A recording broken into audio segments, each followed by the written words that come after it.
Hello YouTube, my name is Dragonheart, the Prince of Wales, and welcome to a video on my channel. This is something which I might do more often. This will be the first one I do anyway. It's called Talky Time with Dragonheart, and the title of today's episode is I Played for Wales 9 years ago. Now, some of you that have watched my live streams will already know this, and some of you that know me a while on my channel, but I actually play bowls. It's a sport. It's a sport which is in the Commonwealth Games. It's a sport which is predominantly kind of aimed at sort of the retired generation. You know, elderly people mainly play this sport or make up a large portion of this sport. And I'm going to sort of do this video in a few different sections. It's going to be me talking about how I got into bowls. It's going to be me sort of talking about the lead up to me playing for Wales and then what it felt like and what actually happened on the day. I'm not going to go into sort of too much of bowls since then, because like I said, this was 9 years ago. There's a lot of ground. I could be here all day talking about the sport that I love and play, but I'm going to try and break it down as much as I can.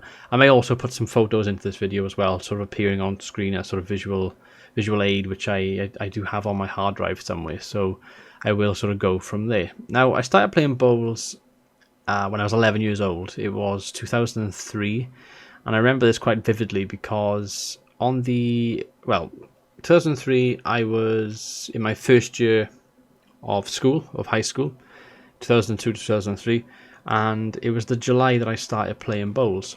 On the Monday of the last week of school before we broke up for the summer, I had my pet cat, which you've sometimes seen on my channel. We had him on the Monday. On the Wednesday, I went for what's known as a roll-up, which sounds like smoking the old drugs, but it's not. It's a bowls term for having a practice. A roll up, when you roll your bowl up the green, basically. Somebody who lives or used to live in my street, who was a few years older than me in my school, he used to play bowls for his local team, which is the next sort of village over from us. And him and his father suggested, "Oh, why didn't you give it a go, see what it's like?" So I gave it a go. I thought, what are all these old jokers doing, these old people? What are they doing? And I could see them all playing. They all had like the white shirts on and the grey trousers, white polo shirts, that sort of thing. It was a nice warm day as well. And I had the sort of opinion that a lot of people would have. I was quite judgmental, especially in my youth. I would sort of think of something and judge something before evaluating it, and of course the old saying goes, don't judge a book by its cover. In this occasion I did, but I gave it a go and I got into it, and I found myself sort of I was terrible, obviously. I didn't really know what to do, and I had no kind of stance when I'm playing bowls. I had no way of knowing how to hold myself when I'm rolling it, because you wouldn't think, but it's quite a technical sport. It's a little bit like golf. I mean, any idiot can jump on a golf course and grab a club and just start whacking it, but it takes quite a lot of sort of skill and precision to work out how much power you need, how much, where to sort of hit it, what sort of club to use. It's quite technical, and bowls is probably very similar to that. It's the same as sort of pool and snooker as well. The right sort of weight on your cue, lining it up properly. It's all that sort of aspect. It's a kind of concentration sport, both sort of mentally and physically. So I got into it, I played it, and I was rubbish. I was throwing my bowls all over the place, with the bowls I borrowed from the bowls club. But there was a coach there who, she was a junior coach at an indoor bowls club, and she jumped on the green with me. She's quite strict as well. She's quite strict with me, but I got on really well with her, and I knew her until she passed away. She passed away in my first year of university, 2010. So I knew her for 7 years. But she got me into the sport, and she said to me afterwards, or a few days afterwards, because she got a number basically from one of the members of the club, and said, if you enjoyed it, which I did, I enjoyed it more than I thought I would, you should come over to the indoor green that I play for, and I can actually coach you, which is what I did. I went over there in the summer. Most kids go away on holidays and stuff. They'll go away to Barcelona, or they'll go, to Morocco, or they'll go to Egypt or Italy or something, or they'll go away camping, or they'll go like on a local trip or a weekend away or something in their summer holidays. I played bowls in that summer holiday. I joined the indoor club, met a couple of people over there, which I still talk to every so often. now, and I just kept practicing. She taught me pretty much everything I know, and I became quite committed to the sport. And being a 11-year-old who had tried football, had tried rugby, had tried badminton, had tried taekwondo, had tried judo. I tried lots of different sports, and to be fair, when I was in school, I tried playing everything. But I was always kind of an all-rounder. I was never like world class. I was never like top of the class, really good at everything. But I was always a trier. I was a trier. I'd try any sport. I may not be the best at it, but I would certainly improve. I'd always strive to improve, even if by a little bit. I'd always try to improve whatever sport I did. But in that same sort of logic applied to bowls. I kept trying, kept improving, and I joined as a member of this club, this indoor bowls club. And indoor bowls and outdoor bowls are very different. Indoor bowls is played on a carpet, and believe it or not, like the heating and stuff inside a club has a big effect on how the game goes, because the heating temperature wise can sort of change the carpet. So the kind of pressure you have when you roll your bowl, it might go quicker if it's colder, for example. If it's warmer, it's a bit sluggier. And you would be surprised playing on different bowl streams like I have. I've played in England and Wales and all over the place, basically. You'd be surprised how much the temperature can affect an indoor bowl screen. Whereas outdoor, it's more to do with the weather. So, like, if it rains, obviously you've got mud everywhere. If it's snow, well, luckily it doesn't really snow when you play outdoors because it's in the summer, but any sort of weather conditions, stuff, wind, whatever, they all come into play. So it's interesting how different things work like that. And different greens have sort of kicks in the carpet, so your ball might be going one way, it kicks out. So quite a lot of variable things that go into it. But like I said, I played indoor bowls, and I played indoor bowls just indoors non-stop. I didn't go outdoor for my local club until 2009. So for a solid, between 2003 to 2009, I was indoors strictly for that time period. Just in summer season, indoors. Winter season, indoors. Just kept playing indoors, practicing. I played in the junior team. I captained the junior team, which is basically the under-16s team. I played in the East versus West match, which was an annual junior match they had at under-16 level, where you'd have the best players from East Wales versus the best players from West Wales. I was in the East Wales, because that's the region that I'm from in Wales. And when I was because I was getting old, I sound like I'm an old man now, but it's under-16s, and you have this thing called the Welsh Trials, and you've got to get through the Welsh Trials to get picked to play for Wales under-16 level. And 10 years ago, so this would be the 2006-2007 season, I didn't have a trial, and I only had 1 year left in the junior team, and I was gutted. I was really gutted. I was really disappointed, because I was one of the people who, like I said, I was committed to playing sports. I would go there on a Saturday morning, because we used to practice at 9:30, and I wouldn't come off the green until 11:30. And I'd just be solid 2 hours practicing, playing, concentrating, improving, enjoying myself. Whereas there were other people there at the club that I played for, and you saw it at other clubs as well, where they'd turn up, they have a laugh and stuff, and not take it too seriously, and not sort of some of them didn't even want to be there. They just sort of went there, got dropped off by their grandparents, wouldn't be seen for like the rest of the day, sort of thing. You know what I mean? So I was a bit gutted, because I saw a couple of players that had trials before me, and I felt I was deserving. So that happened. I didn't get a Welsh trial. Went nuts. Myself and my parents weren't too happy. More me, I was kind of the stigma of this, because I had 1 year left, and I just felt like it was just a joke, to be honest with you. It was ridiculous. This sort of brewed into the summer. The winter season ended then of the 2007-8 season. We went into the summer, which I went for it. Just played constantly, bang, bang, bang. And at the time, I was in school in sixth form. And on a Wednesday, what happened was on a Wednesday, I had a day in college. I was doing a BTEC course at the time in media studies, but the guy that taught us was, how can I put it? He was very laid back, almost too laid back. And on a Wednesday, he used to say to us, "Oh, you've done all the coursework. You can go 1 o'clock if you want. You just let us go." So like half a day, you just go in there, you'd sign in, you'd do a few things in the morning, and then in the afternoon, you'd let us go. So I was basically, and school didn't know about this, and he'd let the whole class go. It was about I think it was 10 of us all together in this media course, doing this BTEC course. So like the Monday, Tuesday, Thursday, Friday I was in school, but the Wednesday I was in college. The tutors let us go half day all the time. The school don't know about it. So I took full advantage of this and played bowls. My mother used to pick me up. She used to do, she used to go food shopping, and she'd drop me off at my club that I was playing for at the time. And I'd practice. So in the time I should be in school learning, I was actually practicing. And I made sure, and I was dedicated that summer, that sort of going to that summer, and then into the next season, I was like, right, all I'm going to do is practice, practice, practice. I don't want to miss out on another opportunity.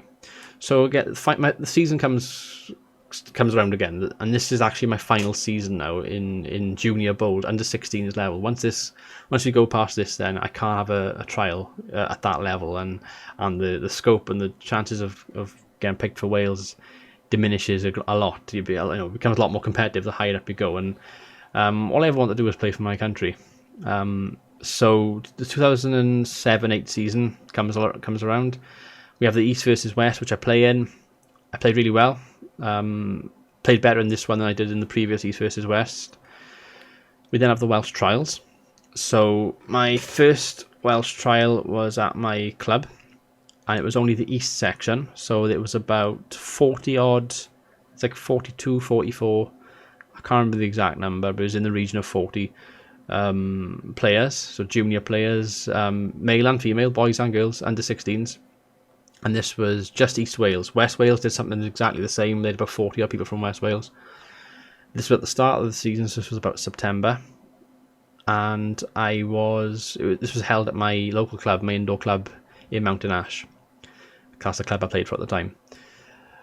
Played well, and two of the people that I played with had already played for Wales the previous year, and one of them had actually been on TV and had played for Wales on TV. Played in a singles tournament. You have like the Welsh Open, World Open, stuff like that, which occasionally airs on BBC. I think they have on Eurosport as well sometimes. But one of them played on that like the previous year. He's fairly arrogant, to be honest with you. But he's quite quiet as well, so I wouldn't hold that against him. I think he might just be misunderstood. But he had like blonde spiky hair, and he was about a year or two younger than me. So you could easily develop an inferiority complex. You're playing with two people that have already played for Wales, and one of them's been on TV playing bowls, so they're like shit hot players. And here I am, in my last year of playing under 16s. This is my only chance now, because I personally felt like I got robbed the year before. So this was like an eye opener for me. So I'm like, right, I gotta play well. Gotta at least sort of match them or do better. I played well. I played really well in this first trial. And this shows you, you'll see now from this conversation how difficult it is to get in a Wales team, because this wasn't just one trial. This is 3 trials. You have to get through each one to get the next. And the East versus West thing is actually just like a precursor. So that's not a trial, but they look at how you perform there, and they sort of have the selectors have the go ahead of whether, okay, so they actually did quite well in this East versus West thing. So I'm happy to see them have a trial, basically. So I obviously impressed in that. That was held in Ammanford, the East versus West, and then the first trial in Mountain Ash. And I played well, so I qualified for the second trial. Now the second trial was held, I think this was November. Sorry about that, I just had a bit of a cough. So the second trial was held in November, and this was held in Sully, which is in Barry Island. Sully is an indoor bowls club, and I've played there a few times before this trial, and I've always struggled. When I've played there, and I was freaking out. I was freaking the fuck out about going there, because I from past experiences, I'd never played that well when I've gone there. So I turned up there, had the trial. This has been reduced now. You'd gone from the sort of 80 odd from the 2 sort of regions. This is now West and East merged together, and they've picked out selection from each group. So you still got about 40 odd players in this trial, but it's actually gone down from 80 odd to 40. It's been halved by this point after the first trial. So the second trial now, It's in Sully, and I found this out afterwards, but you had like a ranking sort of system where, because you saw it from the way they picked the team. But I did so well that I ended up finishing about third in the rankings, which was third out of like 40 odd other people who were trying to get in a Wales team. I mean, it's really good. It's really good. I finished. I had the third best score, and how they mark it. So you've got the jack, which is a white ball. By the way, if you don't know anything about bowls, it's probably going to be lost on you. But I'm going to try and explain it as best I can. The jack is the white ball, and your bowl's got to be nearest to it. So if I can use some sort of example here, we've got some floss by here. That's the jack. Is the white ball. Now my camera, my microphone, my red microphone is right next to it by here, and then my fist is away from it. So the red microphone is nearer to the jack than my fist is. Therefore, the team with the red ball scores the point.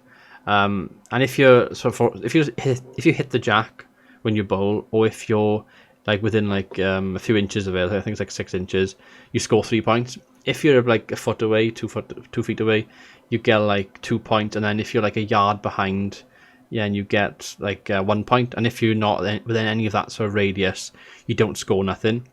So to score the third highest, you can tell that I was bang on most of the time. I was boom, boom, boom there fairly often. And out of you bowl 2 bowls each end you play. You play 21 ends, so 2 times 21 is 42. So out of 42 ends, trying to work out 42 ends, 2 bowls you play as well each end. So you're talking 84 bowls? I think that's right. 84 bowls I would have played in that trial. Out of the 84, I think I probably only put about 6 or 7 bad bowls down the entire match. So I was really confident, and I sort of surprised myself, I guess, by this point, because I come quite far. The pressure's on me. But I scored really well. Like I said, I was the third highest. I think I was the third highest in our scoring. I went through to the final trial then. So I've gone through East versus West, the first trial and the second trial. It now comes to a head at the final trial. The third and final trial was held in Port Talbot, which have really nice ham rolls. Whenever I played in Port Talbot, I always bought a ham roll because the ham was fucking lush. If you're ever in Port Talbot and you go to Port Talbot Bowls Club, buy a ham roll. You won't regret it. I think it's like £1.80 as well, £1.80. Probably gone up by this point because we are talking 9 years ago now. But weird things you remember. But I think it was like £1.80. But the ham roll was nice. Went to Port Talbot. I played there before as well, but I hadn't played there for about a year until I went there for this trial. And by this point, it's crunch time. So I should probably say by this point in the video, 14 players get picked for this Wales team. 14 players. You've seen it go from 80 odd down to 40. This final trial then, it was split down to, I think it was something like 32. They only took a few off, just a few, because 32, and then you've got sort of your 16, so you whittle it down to 16, and then that 16 is the team, because 14 play, and then you've got 2 non-travelling reserves. So if someone was to like break their arm, their leg, or die, or have some sort of accident where they can't play for whatever reason, then you've got 2 people as non-travelling reserves that then get called up. So I think the 32, they looked at that number, then just to half it. So down to 32 players for the last and final trial to get in the Wales under-16s team for 2008. My last year in junior bowls, I've gone through East versus West. I've gone through my first trial in Mountain Ash, my second trial in Sully in Barry, and now I'm down to my final trial in Port Talbot. I played my favourite position, which I've played all the way through, which is lead. There's 4 positions in bowls. There's lead, who are responsible for bowling the jack up. So they set the length, they kind of control the game. When I think of a lead, if I can put it into football terms, it's like the kind of the Andrea Pirlo kind of player. The sort of, you're not technically gifted or anything, but they're the mastermind. They control the game, they pull the strings. That's what the lead is kind of like in bowls. The player that plays second, so lead goes first, then you've got someone called a second. They mark the scorecard, and they sort of reinforce the lead when they play them. They're like the enforcer sort of player. The third then, player that goes third is called a third. They have a measuring tape, so if there's a dispute where they can't, work out who's scoring the point, because they both of them are very close to the jack. They get the tape out, they measure, and then the 2/3 got to try to come to an agreement.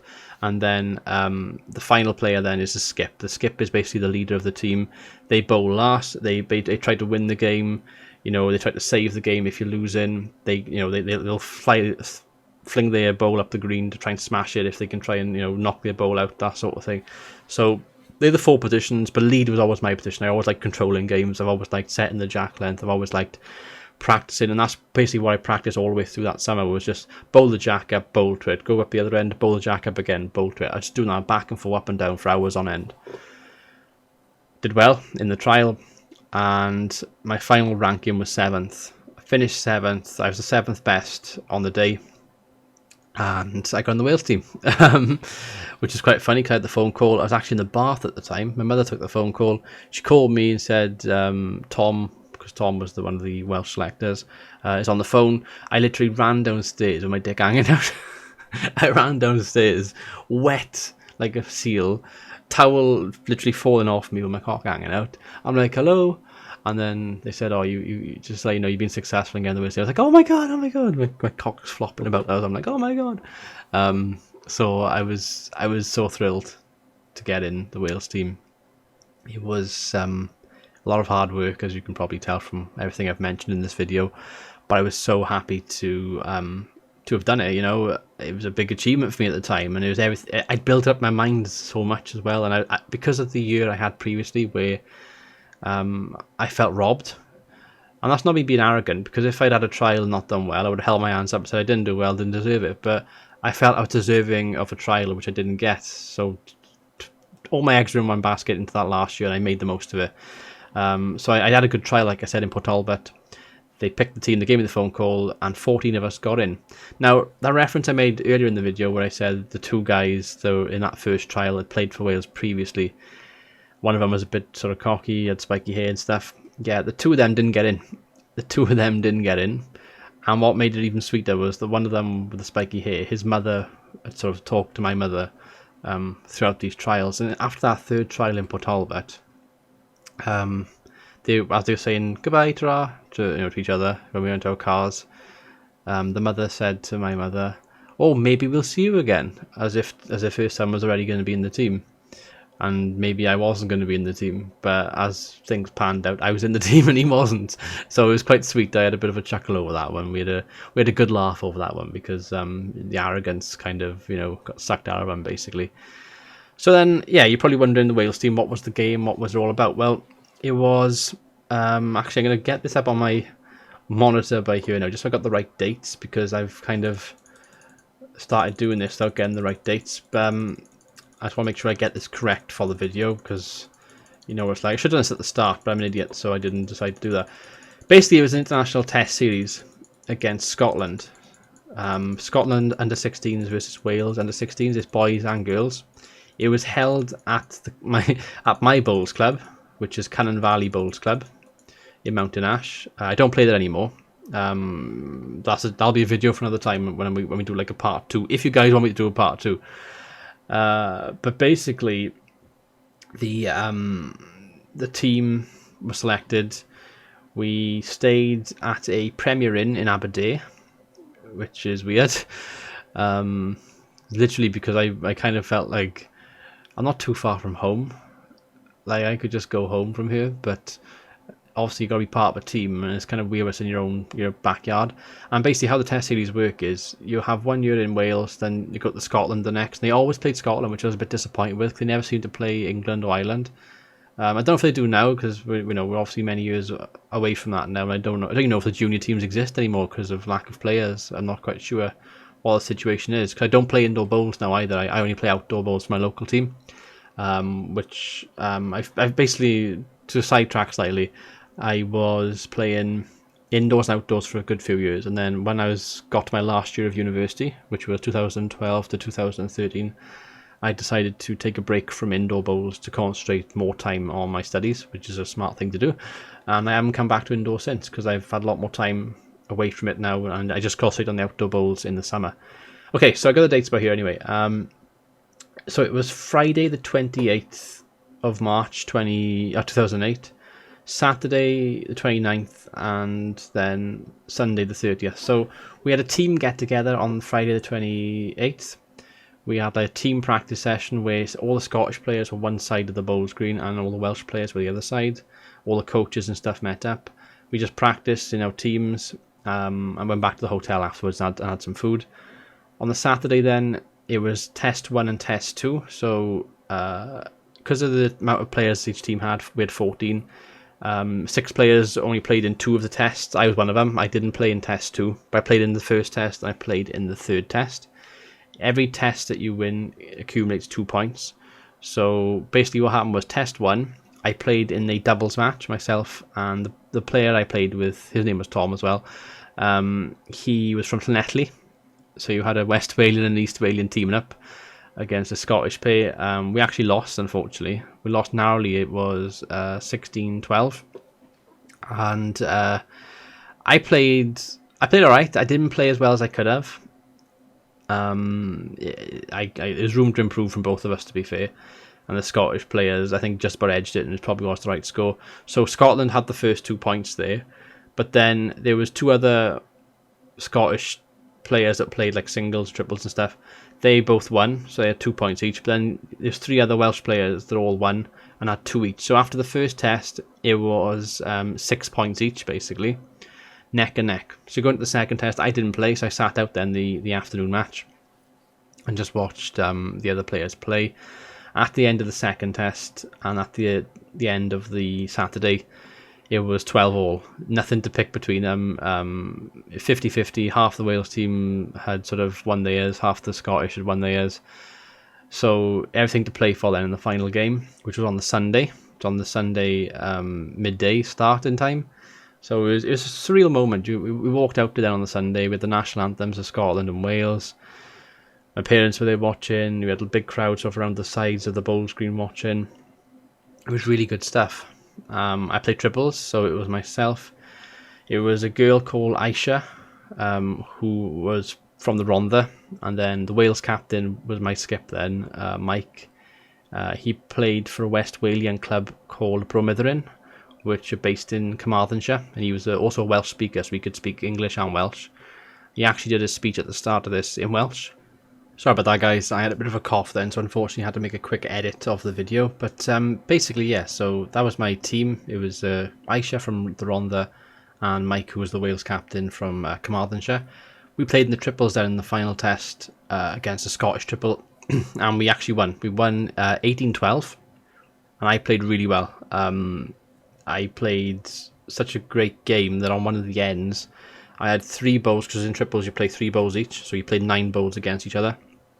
I was playing lead in my best position, and basically you had the jack, and then you had me bowling, and on each occasion all 3 of my bowls hit the jack and nestled around it, so I had basically a surrounded. I had the Scottish team panicking and driving up the rink trying to salvage something, but it was just nuts. Like one of the best kind of... So it's this thing I'll always remember about that game is just how well I played, because I feel like since then I've never been able to replicate how well I played. I've had good games and stuff in bowls, but I feel like that was the best I've ever played, and I played the best, the most important game of my life, so I was quite happy about that. So we won that test match. We won that leg of the test basically, but unfortunately we drew again. So 3 Welsh teams won, 3 Scottish teams won, which meant that the final score of the 3 tests was 18-18. So it was exactly the same. I think even when they added up all the individual scores, it still came to a draw as well. So it was ridiculous when you think about it. But it was quite funny. Really, really happy. Really enjoyed this experience. It's something which I'll hold on to dearly for the rest of my life. Probably I'll always think back of it. And like since playing for Wales, my bowls career is kind of... It's had good moments and bad moments. I haven't been able to play as often as I did back then. Like I had a lot more time back then. Things sort of take over as you get older. You have relationships. You go to university. You go to work. You have jobs and stuff, and life just takes over. And I don't have the time to play as often as I used to, like I did back then. Also, I think growing up as well, like that was very much a kid's thing for me. I was 11 when I first started playing. And then when I got to sort of university, that I reduced it by such an extent that I don't play as often as I used to. Just play in the summer, a couple of days a week for my local team, and that's all it is now. But I still like to keep my hand in and play, and I still got the photos and stuff, and I really enjoy thinking about it. And there's no prouder feeling for me than playing for my country and knowing that I deserved it when I did. So I was very, just like I said, I was very happy that I had the chance to do that. What I want to say, guys, I'm going to end the episode here, but if you like this sort of thing where I just talk about stuff from my past and stuff which I think is interesting, then let me know, and I can definitely do more of this sort of thing. I just wanted to talk about this because, like I said, it's been 9 years ago today, or over the next few days, so just thought it'd be cool to sort of bring that up in conversation. And for those of you that want to know a bit more about me and about bowls, by all means, ask away in the comment section. If you want me to, I'll even make a special video where I talk about it and break it down for you, the rules and stuff as well, if you want me to. And yeah, thank you for watching, guys. I've been Dragonheart, the Prince of Wales. Until next time, goodbye.